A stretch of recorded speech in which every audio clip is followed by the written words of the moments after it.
Taste the Daily. அண்மை செய்தி. கிறிஸ்தவ மக்கள் அனைவரும் வழிபடும் கல்லறை திருநாளன்று ஆசிரியர் தகுதி தேர்வு நடத்தப்படும் என்ற அறிவிப்பிற்கு அதிமுக பொதுச் செயலாளரும் எதிர்க்கட்சி தலைவருமான எடப்பாடி கே பழனிசாமி கடும் கண்டனம் தெரிவித்துள்ளார்.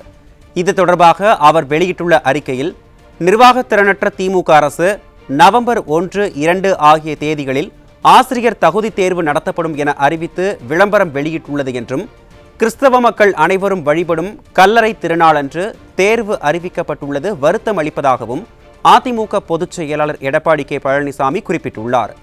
உலகத்தில் எந்த நாட்டில் இருந்தாலும் கிறிஸ்தவ பெருமக்கள் மறைந்த தங்கள் உறவினர்கள் மற்றும் முன்னோர்களை அவர் தம் கல்லறையில் வழிபடுவர் என்பதால் அவர்களால் தேர்வுக்கு செல்ல இயலாது என குறிப்பிட்டுள்ளார்.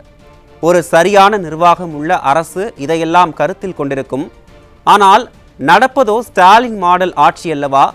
பொம்மை முதல்வரை போலவே மக்கள் உணர்வுகள் அறியாமல் அலட்சியமாக செயல்படும் திமுக அரசுக்கு கடும் கண்டனத்தை தெரிவித்துக் கொள்வதாக அதிமுக பொதுச் செயலாளர் எடப்பாடி கே பழனிசாமி தெரிவித்துள்ளார்.